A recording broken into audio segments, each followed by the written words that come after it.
you come and cut my grass? Too much dirt road to get down to your house. Turn on your. I'd like to call the Proctor City Council meeting for Monday, October 2nd, 2023 to order. Could you please stand for the Pledge of Allegiance? Allegiance to the flag of the United States of America and to the republic for which it stands, one nation, under God, indivisible, with liberty and justice for all. We'll perform a roll call at this time. Councilor Benson, Present. Councilor Reuter, Present. Councilor Johnson, Councilor DeWall. Present. Mayor Ward's also present. Please let the minutes reflect all others in attendance, including Megan Jordan, Administrator Rich, and Chief Gaddis, along with the McKenzie family. Looking for a motion to approve the City Council meeting minutes from September 18th, 2023. So moved. Second. Councilor Reuter made the motion. Councilor Benson seconds it. Any further discussion? Hearing none. All in favor say aye. Aye. Oppose? Motion passes. Did we need to take any action on that minute correction? Yeah? So the September 5th, 2023 minutes reflected, I accidentally omitted that entire motion of scheduling the budget working session. So it would be to add that motion. so adding the motion second by Ward and Johnson to schedule a budget working session on Monday, September 11th, 2023 at 4 p.m., adding those to the meeting minutes from September 5th. Is there a motion to do so? Councilor Johnson made the motion. Is there a second? I'll second that. Any further discussion? Hearing none. All in favor say aye. Aye. Oppose? Motion passes. Thank you, Megan. Looking for a motion to approve tonight's agenda. I'll make a motion to approve tonight's agenda. Is there a second? Second by Councilor Johnson. Any further discussion? Hearing none. All in favor say aye. Aye. Oppose? Motion passes. At this time, we'll open the floor for public comment and suggestion period. The public comment and suggestion period of this meeting is when the City Council offers a time for everyone in attendance or watching from home to address the City Council. Once we move on from public comment and suggestion period of the meeting, members of the public will no longer be allowed to address the council unless the mayor acknowledges you. As a general rule, the council will listen to all comments but will not comment on or respond to comments made by speakers. The council will not engage in dialogue. However, any council member can ask questions. If you'd like to address the City Council during public comment and suggestion period of the meeting, please come forward to the podium or dial 218-628-6289.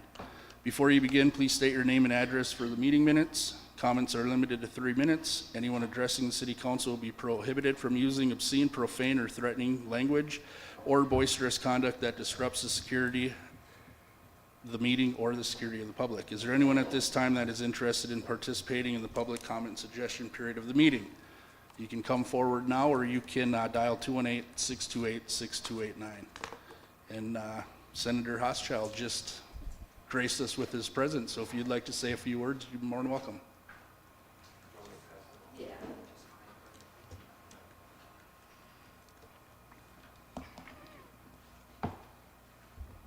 Thank you.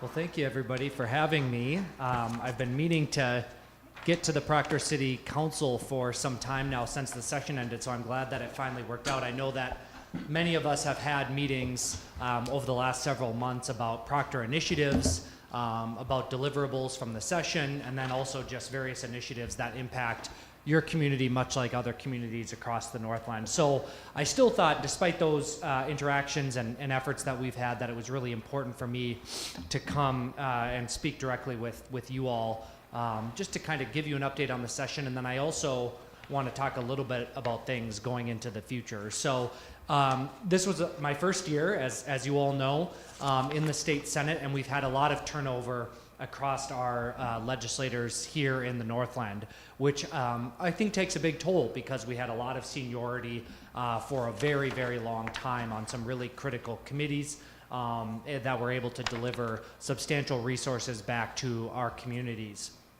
One of my main goals when I was elected was to sort of continue that tradition of really trying to stay out of side issues and staying out of the things that that the more extreme wings of the parties focus on, and more focus on the economics and focus on how we can best support our local communities, provide tax relief to constituents, and get the projects and infrastructure that you all need to be successful at the local level.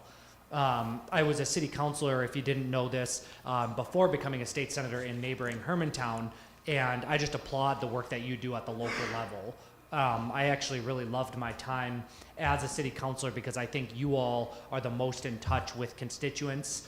You see day in and day out the work that you do with the streets and the projects that you're working on. You hear directly from constituents at the grocery store.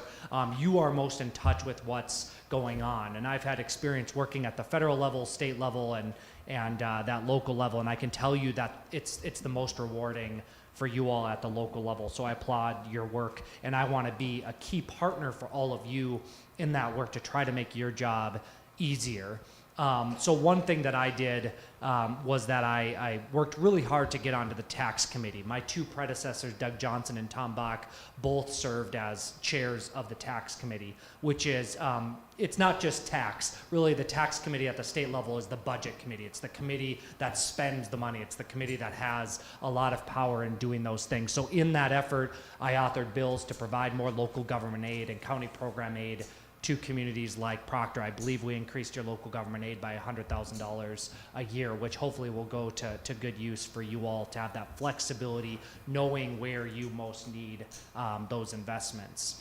On the marijuana legalization, I was only going to be a yes vote on that bill if we ensured that you all had local control on how you administer that legalization and can control where and when that opened. So that was a really critical piece. I authored that amendment during the session, and one of my House members actually joined me after we got that amendment passed in supporting that legalization, because that was another critical piece for him. That's Representative Scraba in the northern part of the district. Education is another big priority for me. I think all of us value education. You know, our region is really known for our schools. And so getting historic investments in education was important to me. We got about over $2 billion invested in the formula and the special education cross subsidy, something that will go a long way in helping our schools with that. I also worked actually with the Proctor superintendent and business manager, because I know that you guys have a really strong career and technical education program in Proctor. And so I authored a bill that would expand the resources to those programs, something that's really, really important to me. We were unable to get it passed this session, but I've committed to keep pushing for additional funding for career and technical education, because what we know is that in recent history, far too many kids have been pushed into college, four-year degrees, master's degrees, which I'm one of them. I value that education strongly, but it's my firm belief that we need to provide a plethora of opportunities and catalysts for our kids to explore the strengths that they have in career and technical education, and those jobs are definitely a key component to that. So I want to keep promoting those efforts. The other thing we did in the tax committee that I authored was the Social Security tax relief. This is something I think probably the #1 issue I heard about in our district. So any individuals making $140,000 or less in retirement income will have their Social Security tax relief delivered this tax year. So I've actually gotten a lot of questions from constituents asking, when does that Social Security tax relief go into impact? It goes into impact in 2023, tax year 2023. So when folks file their 2023 taxes in the spring of 24, they will see that relief come. I know some have asked, why can't it just be right off of the Social Security check? The reason for that is because it's just like any other credit or rebate at the tax level, and it's based on all income. So if you collect a pension, if you collect your spouse's income, if you have other means of getting retirement income, business perhaps, that all goes into the calculation. So it's just important to file your taxes. You'll see that relief come about then. So that was a really important initiative that I worked on this last session as well. I could go on. I sound like I'm drowning here in all this information. There's a million other bills that we worked on. I was really proud to be on the Environment Committee. That committee was where we passed a lot of outdoor recreation funding, trails, ATVs, snowmobile club money. historic investments in hatcheries so that fishing can continue to be an outdoor heritage here. We also did boat landings all across the Northland, improving those that haven't been improved since the 1970s. So really historic investments in our outdoors. That was selfishly beneficial for me because I knew that passing that money at the state level would majority go to our district because we have the most beautiful places in Minnesota where those outdoor heritage is strong. I brought my son Henry here with me because we're going to go to this incredible park you guys have over here in Proctor after this. It's unlike any park I've seen in this region, so we're going to head over there after this, so forgive me. I don't have anything else. I will say we got the sales tax approved in the tax bill for you all. I've had really great conversations with many of your leaders and advocates about the bonding request that you have. We had a historic bonding this last session. I'm really, really hopeful that we will have a bonding bill going into this session. It might be an all cash bill. It might be a borrowing bill. I'm not sure, depending on what negotiations we can get. But nonetheless, Proctor is one of my top priorities given that you guys weren't in the last bill. So we'll work hard to get your infrastructure, your trails, your recreation, your county fair and all those things. I can't promise all of it, but I will certainly do my best to advocate for those things during this next session. I actually have a meeting with the majority leader tomorrow in St. Paul, and I will bring up the importance of bonding for our region during that meeting. The last thing I'll say, sorry, I've said that a couple times, I am launching, and it's not ready for prime time, but I'm launching an initiative that I'm calling Northland Strong. Basically, it's just an action plan that I'm calling for our Arrowhead values.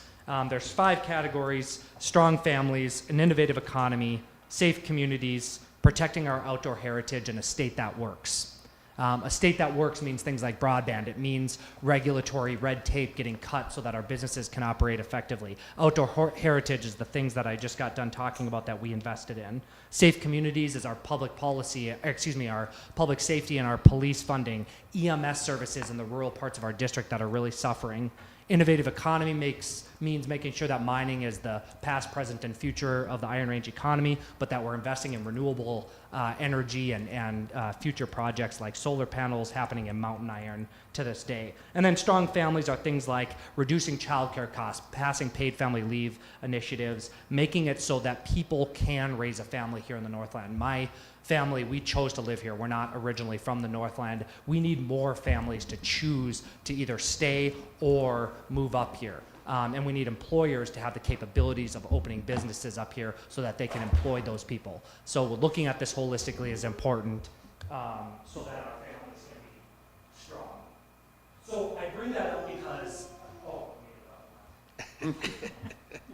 screen time. I bring this up because I'm open to suggestions. I'm going to be launching this initiative more publicly here in the coming days and going to be hosting some roundtables. I've already done a public safety roundtable last week with your Proctor SRO and your police chief was invited as well. I know he had some personal circumstances, but I'm going to be doing some other roundtables around the district, talking about these initiatives, getting feedback from local leaders like you all, trying to figure out what are my priorities going into the next session. I figure being more organized, having categories, having focuses will help me be the most effective senator I can for our region. And so you'll see more information about that, but don't hesitate to reach out to me if you want to have a one-to-one or talk more about the initiatives I'm working on. I'd love to have those conversations. It's been great working with your mayor, with Councilor Jake Benson, and all of you others as well. Jess is a wonderful city administrator. You've been great to work with, so thank you so much for everything. And I'm open to questions and having a conversation if we have time, but really appreciate the opportunity to be with you all. Thank you. Does council have any questions? So, Councilor Benson. thank you, Mr. Mayor. Senator, so next printing, you're hoping we could get Proctor on the map? Yeah, exactly. Yeah, well, I'm thinking like maybe stickers, right? So I can like add on. Yeah, no, definitely. That's what I'm hoping. So. No, and I'll say you've been a great senator. You hit the floor running, and you've done a lot for the area. So, on behalf of the city of Proctor, thank you for that. Absolutely. Councilor Benson. Thank you. Is there anything with Proctor's initiative, Senator, that we need to do between now and the opening of the next session? Well, so a couple of things come to mind. One is I know that we are going to be really, really reliant on matches to our state bonding. That's not necessarily a requirement, but I know that our bonding chair is very adamant about that. I don't know when and if you are still pursuing your sales tax initiative for the trails component, but if you are, I think it will be really important to be able to point to that as a match. On the infrastructure project, I think that's the other area that will be really important. I know that's your top priority. I would just be thinking about those match dollars. On the recreation piece, it's a very high ask. I know that we've talked about that. I'm proud of you guys for pushing and asking for as much as you can. I think we'll need to think about what are the ways that we can stage some of these projects, prioritize the 4 requests you have, figure out what we can get this session, and then I have another 3 years. So what more can we look at in future years? How can we stage those projects? Maybe get a couple million for planning, a couple million for some parts of it. So stage those projects in a way that they're sustainable for state dollars long term, would be my suggestion. Anything else? Thank you, Mr. Senator. Thank you guys, really appreciate it. Thank you. Yeah. We had no phone calls coming, right? All right, we'll move on. Looking for, hey, Henry? He's on his phone. You need to move a mountain to get his attention. All right, we'll move on. Looking for a motion to approve the consent agenda. So moved. Counselor Reuter made the motion. Is there a second? I'll second that. Any further discussion? Counselor Benson?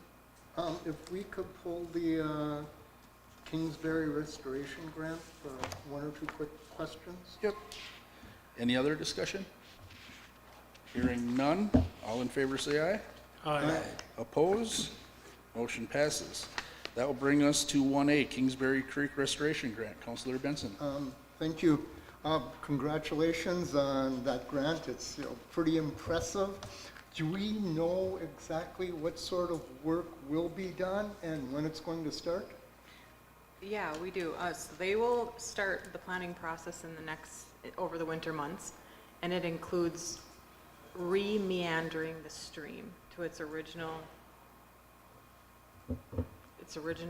route. The stream has been straightened over the years, which isn't a good habitat for trout, which is why there hasn't been the trout in the stream as there has been in the past. So that's the major initiative, is to re-meander it from behind the golf course. So starting this winter. Planning. Well, that's pretty impressive. Thank you. Thank you. Any other discussion? Hearing none, we'll move on to 4A, Clerk Advises Council, 2nd Street update. Administrator Rich. Thank you, Mayor. The project is set back minorly with the rain that we received over the last couple weeks. We're hoping for some dry weather to catch up, but if anything, we're maybe a week behind in progress. They are finishing up storm sewer and waiting to do the surface work but the project is still scheduled to be completed by the end of October. Thank you. Any discussion on that? Hearing none, we'll move on to 4B, PUC vacancy. Administrator Rich. Thank you, Mayor. You do have a vacancy on your Public Utilities Commission. This vacancy was approved by PUC to advertise and accept applications. So Utility Manager Shar Jones and I got out the notification this week, and that will run until November 13th for PUC to be able to make a recommendation, the commission to make a recommendation to you for your next meeting in November. Any discussion regarding that? Where are we advertising that? That is advertised on our website, our social media pages, and the Proctor Journal. Thank you.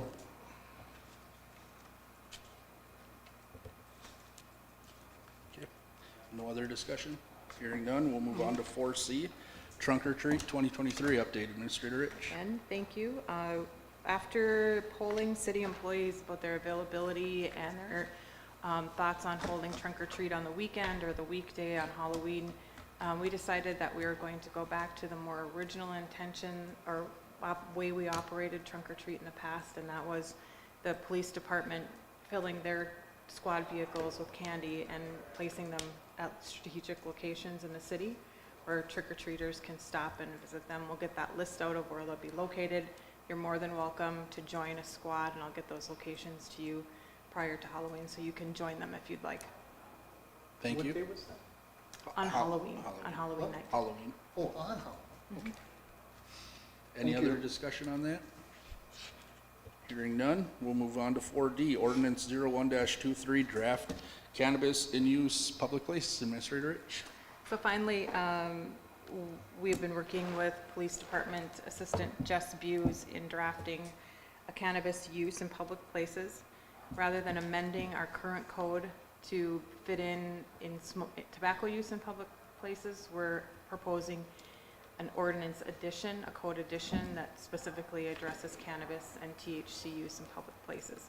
So from here, I'd like you to just look it over, talk to your residents, your constituents about how they feel about it, and then we'll move on to a more formal approval process in the next coming weeks. Thank you. Any conversation regarding that? Councilor Benson?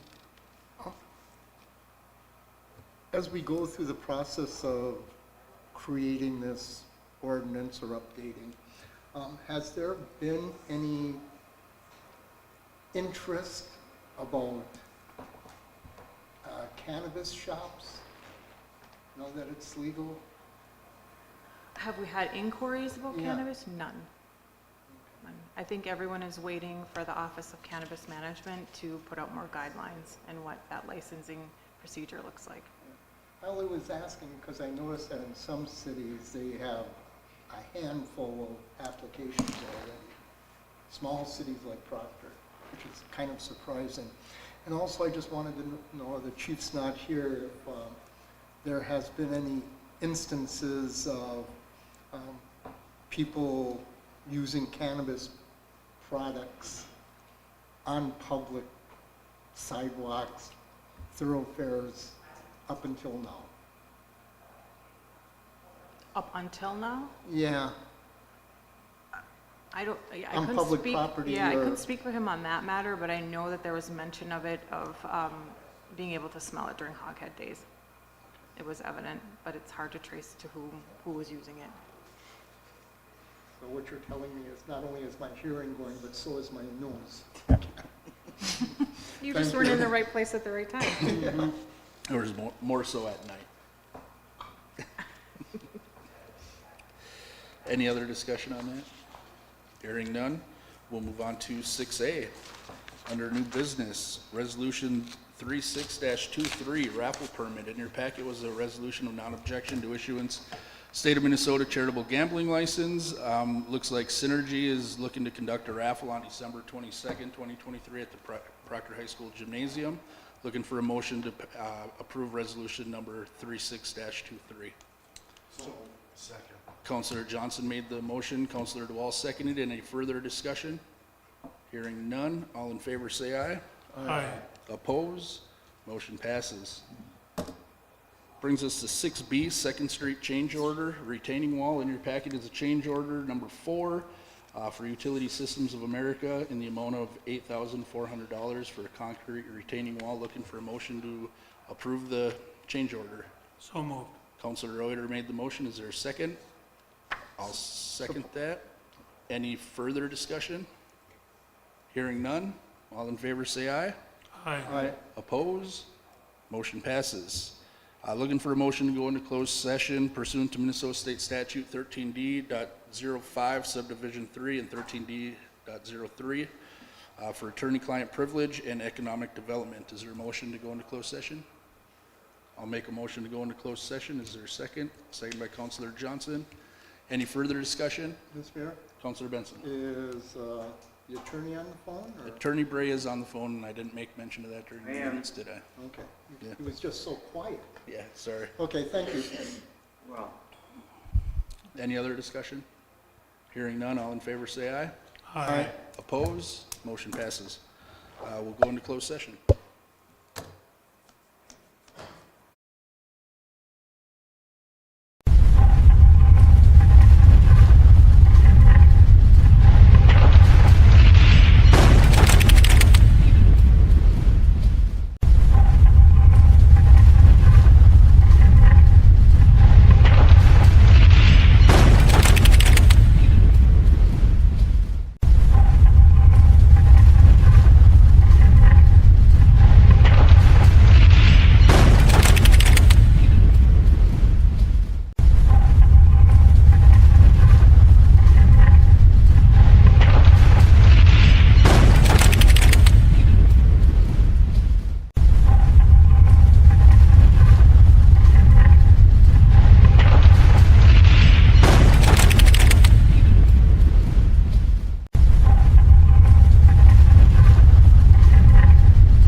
adjourns. Counselor Benson.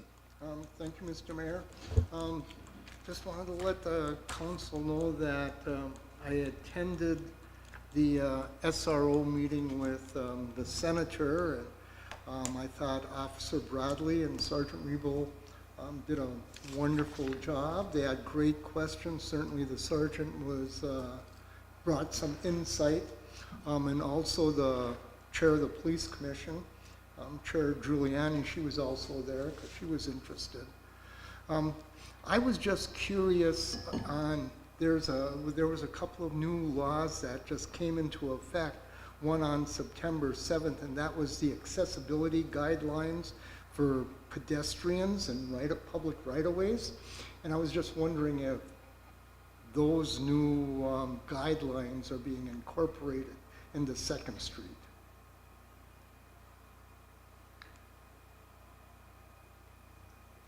And also, you don't have to answer, I could get it later on. I can tell you the plans haven't changed, so that, Okay. you know. And then there's also a new Narcan law that requires law enforcement agencies to train an officer, and they have to have like 2 overdose medications with them. And I haven't seen anything in training or authorizing that from public safety, so.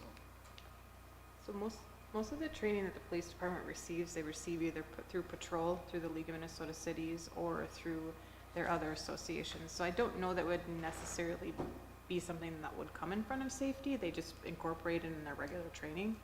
If you want it to come in front of public safety, then we'd have to have a discussion with Chief Gavis. Is it normal practice for them to bring all of their training needs in front of public safety? Not that I'm aware of. Okay.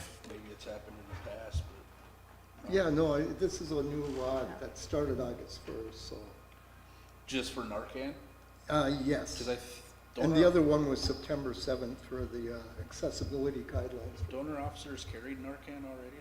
Yeah, and I know, I am So- aware that there's some certification, but, you know, usually they're post-training, between post and patrol, those new laws are changed, but I'll inquire with Chief Yeah, Gatis. thank you, because I knew that there, early on, there was some resistance.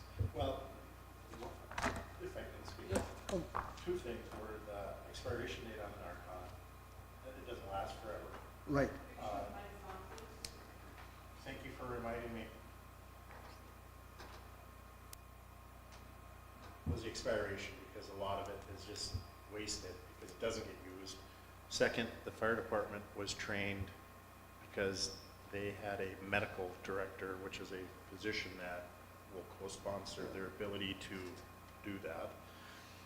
So I thought we already had something done with the fire and police already. I would assume we have. I wouldn't know, but So just some information for you, Jess. because we get our Narcan from St. Louis County, don't we? Don't they supply that to us? because the law says officers must start their patrol shifts with 2 unexpired doses. Must. So, yeah, I was just curious, because again, I haven't seen it in any of the minutes. So. That's it, Mr. Mayor, thank you. Thank you, Counselor. That brings us to Counselor DeWall. Nothing. Thank you. Counselor Johnson. I have nothing. Thank you. Counselor Reuter. I have nothing. Thank you. I have nothing tonight. Attorney Bray. Nothing for me. Thank you. Administrator Rich, any more to add? I don't, thank you. Thank you. Looking for a motion to pay the bills in the amount of $93,230.02. So moved. Counselor Reuter made the motion. Is there a second? Second by Counselor Johnson. Oh. Any further discussion? Hearing none, all in favor say aye. Aye. Opposed? Motion passes. Looking for a motion to adjourn. Make a motion, we adjourn. Counselor DeWall made a motion to adjourn. Is there a second? I'll second that. Any further discussion? Hearing none, all in favor say aye. Aye. Opposed? Motion passes. Thank you.